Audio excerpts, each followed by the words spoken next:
महाराज पृथु ने अपने बड़े पुत्र विजिताश्व को राज्य समर्पित किया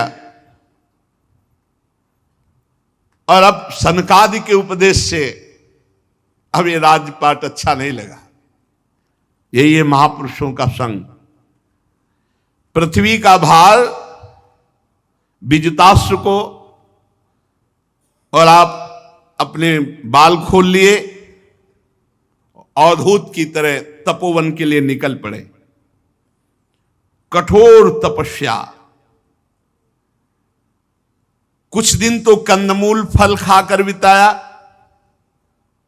फिर उनको भी छोड़ दिया, जल पर रहे। इसके बाद जल को भी छोड़ दिया, वायु पर रहे। वायु भक्षस्ततः परमम, शरीर को गर्मी में तपाते, कभी छाया में नहीं बैठते। वर्षा होती तो खुले मैदान में वर्षा सहते, और सर्दी के दिनों में गले तक जल में खड़े होकर मंत्र जाप करते और मिट्टी में ही शयन करते। सब प्रकार के द्वंद्वों का सहना, वाणी से मौन, ब्रह्मचर्य का पालन, कठोर तप महाराज पृथु ने सनकादि की मिलने के बाद राजपाट त्याग करके जंगल में किया। समस्त वासना जनित कर्म बंधन तो कट ही चुके थे। सनत कुमार के सत्संग से परमोत्कृष्ट अध्यात्म योग की प्राप्ति हो गई थी। अंतःकरण शुद्ध हुआ, देहात्म बुद्धि निवृत्त हुई, सामने परमात्मा श्री कृष्ण की अनुभूति हुई। अंतर में ब्रह्मबोध, बाहर में भगवत साक्षात्कार, श्री कृष्ण की अनुभूति हुई। बड़ी अद्भुत स्थिति महाराज पृथु जी की। अंदर से ब्रह्मबोध और बाहर से श्री कृष्ण साक्षात्कार। बस श्री कृष्ण का दर्शन करके स्वरूप में स्थित होकर वीरवर पृथु ने अपने चित्त को एकाग्र किया और अपना शरीर त्याग दिया। बाहर श्री कृष्ण साक्षात्कार, अंदर श्री कृष्ण ब्रह्मबोध स्वरूप से, और अपने शरीर का त्याग कर दिया। अपने अपने तत्व जो पांच भौतिक मिल गए।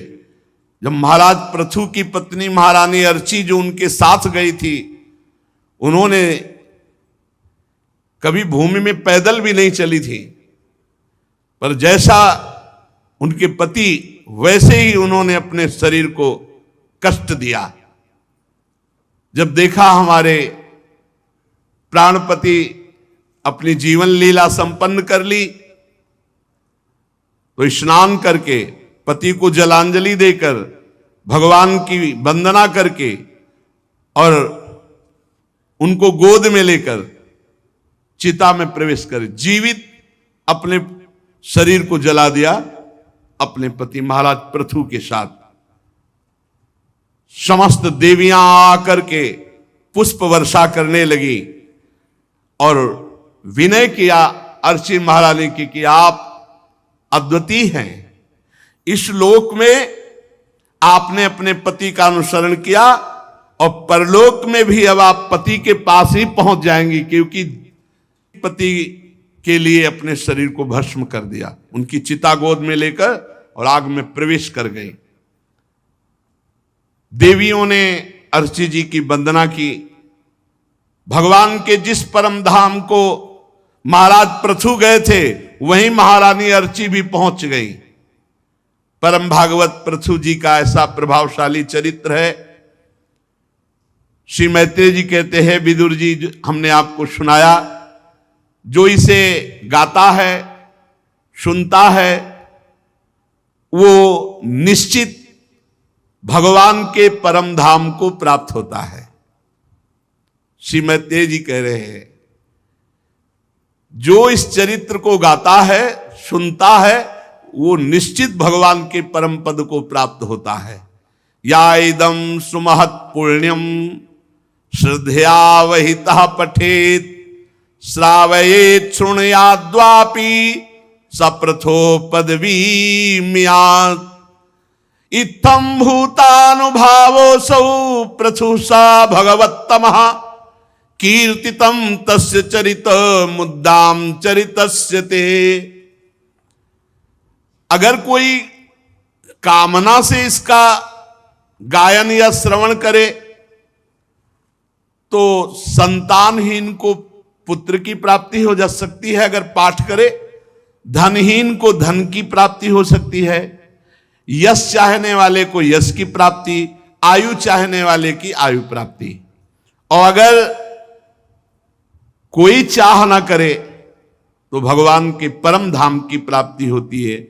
ऐसे महामहिम भगवान के अंश से प्रकट हुए महाराज पृथु और अर्ची के पावन चरित्र को अपने लोगों ने श्रवण किया। मनन करें, इसका पूरे चरित्र का सार है, किसी पर दोष दृष्टि ना करें, निरंतर हृदय से नाम जप करें, अपने सारे कर्तव्य कर्मों को भगवान के चरणों में समर्पित कर दें। ये पृथु जी का उपदेश, सनकादि का उपदेश। भगवान की कथा खूब सुनने से हृदय का मोहमल नष्ट हो जाता है, भगवत प्राप्ति की लालसा जागृत होती, गुरुदेव के चरणों का आश्रय होता है, गुरुदेव के वचनों पर विश्वास, शास्त्र वचनों का सार गुरुदेव के वचन। गुरुदेव जो भक्ति की क्रियात्मक शिक्षा, भागवत धर्म के आचरण का उपदेश करते हैं, उसका अक्षरशः पालन, किसी की निंदा न करना, किसी का अपमान न करना, निरंतर नाम जप करना, भगवत चिंतन करना, इसी से घोर वैराग्य प्रकट होता है। और वैराग्य से तीनों शरीरों का राग नष्ट होता है, आत्मबोध हो जाता है, भगवत साक्षात्कार होता है, जो चाहे वो प्राप्त हो जाता है। पर सावधानी, सनकादि ने कहा, जो विषया इंद्रिया अभिरामी हैं, जो इंद्रियों के भोग में मन के द्वारा चिंतन विषयों का करते हैं और क्रियाएं कर, ऐसे लोगों के संसर्ग से बचें, क्योंकि ये हमारे साधना को चौपट कर देंगे, ये हमारे ज्ञान विज्ञान की चेतना को नष्ट कर देंगे, ये हमारी अखंड भगवत स्मृति में बाधा पहुंचा देंगे। हम मनन करके आचरण में उतारे, और ये तो छोड़ दीजिए कि हमें भगवत प्राप्ति होगी कि नहीं। कितने ऐसे चरित्र आप सुनेंगे जिनका परिणाम है सुनने मात्र से भगवत प्राप्ति। ये हम तो नहीं कह रहे ना, ये भगवान व्यास देव जी लिख रहे हैं, श्री सुखदेव जी कह रहे हैं। तो जब रजिस्टर हमारा देखा जाएगा ना, तो बहुत ऐसे प्रमाण है जिनमें हमें भगवत प्राप्ति हो जाएगी। ये वृंदावनवासी है, ये कथा सुना है, ये नाम जप किया है, ये दंडवती लगाई है, तो यमराज जी के पास हिसाब नहीं है इनका देने का, तो वो भगवान के हाथ में है हिसाब। और भगवान करुणामय है, भगवान एक पक्ष देखते हैं भक्त का, भगवान दो पक्ष नहीं देखते। जब भगवान के पास हिसाब जाता है तो भगवान एक पक्ष देखते, जन अवगुण प्रभु मान न खाऊ, वो ये नहीं देखते। दीन बंधुवत, ये मेरा है बस, इसने मन वचन कर्म से मेरा सहारा लिया, इसकी जो गलती है वो मेरी गलती है, क्योंकि मेरे सहारे था ना, बस पार हो जाते हैं। अपने को भगवत प्राप्ति की चिंता नहीं करनी, अपने को भगवत चिंतन करना है। पूज्य श्री भाई जी हनुमान प्रसाद पोद्दार जी कहते हैं, उत्तम भागवत वो है जो किसी बात की चिंता ना करके हर समय भगवत चिंतन में रहता है। भगवत चिंतन क्या चाहिए? कुछ नहीं, भगवत प्राप्ति नहीं, बार बार जन्म मरण हो, हमें इससे भी मतलब नहीं, इससे भी मतलब। कितनी मस्ती है यार, कितनी मस्ती है। अपने लोग हाय हाय, मतलब किसी की बातें सुनकर ऐसा लगता है कितना डूबा हुआ है चिंता में। अरे फिर काहे के शरणागत, अपनी चिंता। हमारे पास इतने औषधियां हैं कि भवरोग तो जड़ मूल से नष्ट हो ही जाएगा। एक बार जिसने भगवान का नाम ले लिया, एक बार जिसने भगवान का नाम सुन लिया, दुर्गति शब्द से बच गया। एक बार जिन नाम ली हित सु होए, एक नाम त्रैलोक हितारे। हम ऐसे भगवान के दास हैं। तो बोले निरंतर के लिए क्यों कहते हैं? अरे इतना कीमती, हम एक बार जिसकी महिमा है ऐसी, तो हम बार बार जप करके उनका साक्षात्कार इसी जन्म में करेंगे।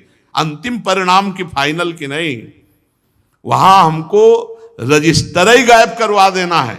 इतना नाम जप करना है कि यमराज रजिस्टर बंद करके और भगवान के पास भेज दे कि अब हमारे से आगे केस बढ़ गया, भगवान के पास हमारा रजिस्टर पहुंच जाए। इसलिए निरंतर नाम जप करो, भगवद आश्रित रहो, भगवत प्राप्ति। अरे भगवत प्राप्त हैं, धाम में बैठे हैं, भगवत स्वरूप हैं, हम भूल गए अपने स्वरूप को, इसीलिए हम पछता रहे। इसीलिए उसी भूल को सुधारना है। नाम जप, जहां तक हो सके विषयी पुरुषों से बचो, हर समय भगवान के चिंतन में जैसे हमारी वृत्ति बढ़े वही संग करो, वही शास्त्र पढ़ो, वही आचरण करो, बढ़िया आनंद है। अभी अभी जीवन मुक्त हो यार, कोई बांधे नहीं है, तुम फंसे हो, भगवान ने नहीं फंसा, तुम फंसे, तुम्ही को मुक्त होना है। तुम इसके बिना नहीं रह सकते, इसके बिना नहीं रह सकते, इसके बिना नहीं रह सकते। वो बड़े कृपालु है, पूरा बगीचा रच दिया, और तुम अब शरीर के बिना रहना सीख जाओ। अभी जीवन मुक्त हो गए और जान जाओगे कि कौन भगवान है, कहां भगवान है, कैसे भगवान, तुम कौन हो। अरे बाजार में तुम्हें जो खरीदना है अपने मन पसंद की खरीद लो, बाजार क्यों लगा दी, अब इसके विषय में क्यों, ये बाजार क्यों बना दी गई। नहीं, ऐसे ऐसे प्रश्न करता। किसी माया ने हमको नहीं फांसा, हम अपनी इच्छा रूपी माया में फंस गए, हम अपने शरीर रूपी माया में फंस गए। हमको अपने शरीर और इच्छाओं का, राग का त्याग करना है। जिसकी इच्छा का नाश हो गया वो जीवन मुक्त अभी है, भगवत स्वरूप। अभी इच्छा मिटा दो, बस महात्मा हो आप। न कोई सद इच्छा, न कोई असद इच्छा, अभी जीवन मुक्त, मस्त, अभी मस्त। तुम्हारी मस्ती को नष्ट करने वाली इच्छा है, शब्द पकड़ लो। इच्छा मिटा दो, महात्मा हो आप, अभी ब्रह्म हो आप। इच्छा मिटा दो, ब्रह्म भूता प्रसन्नात्मा न सोचति न कांक्षत। मिटाओ इच्छा, अपनी इच्छा को श्री जी की इच्छा में दे दो, अभी सब हो गया, पता ही नहीं चलेगा। दुख किसे कहते, सुख किसे कहते, लाभ किसे कहते, हानि पता ही नहीं चलेगा, ऐसी स्थिति रहेगी। पर अब इच्छा करके फंसे हो तो अब इच्छा करके मुक्त हो। भगवत प्राप्ति की इच्छा करो और अनिच्छाओं को मिटा दो, फिर इस इच्छा को भी छोड़ दो भगवान के ऊपर और मस्त चिंतन करो। बहुत बढ़िया आनंदमय जीवन है। एक हाय हाय जो स्वभाव पड़ गया है दरिद्रता का, रोने का, अरे प्रभु के लिए रोने का नहीं, अनुकूलता के लिए रोने का, यही परेशानी। जीवन मुक्त हो, अभी आपको किसी ने नहीं पकड़ रखा, आप जीवन मुक्त हो। इच्छा ने आपको पकड़ रखा हो तो हमें बताओ, आपने इच्छा पकड़ रखी, कौन सी वस्तु आपको पकड़े? इच्छा। आपने इच्छा की है, उसी के कारण आप फंस गए। इच्छा छोड़ दो, जीवन मुक्त हो गए। कैसे इच्छा छूटे? अब भगवत प्राप्ति की इच्छा करके साधन करो, सब इच्छाओं को मिटा दो, खत्म। कुछ नहीं, अब भी आप निर्विकार हैं, अब भी आप निष्पाप हैं, अब भी आप परमात्मा स्वरूप हैं। पर यह अनुभव कैसे हो? क्योंकि इच्छाओं का जाल बिछा हुआ है। इच्छाओं को नष्ट कर दो, बस महात्मा हो गए। परमात्मा और जीवात्मा इतना अंतर है, वो इच्छा रहित है और ये इच्छा सहित है। इच्छा रहित हो जाए तो दो है ही नहीं। जैसे दर्पण हटा दो, जल अगर नहीं है तो आपको अपना प्रतिबिंब नहीं दिखाई देगा, दर्पण नहीं है तो प्रतिबिंब नहीं दिखाई देगा। इच्छा नहीं है तो जीवात्मा नहीं है, वही है वही। और अगर इच्छा है तो फिर जीवात्मा, फिर तो न जाने कितनी योनियों में जाना पड़ेगा। इसलिए भाई इच्छा मिटाने के लिए खूब नाम जप करो। नाम जप इच्छा रहित कर देगा। जितना नाम जप करोगे उतना ही परमानंद बढ़ेगा।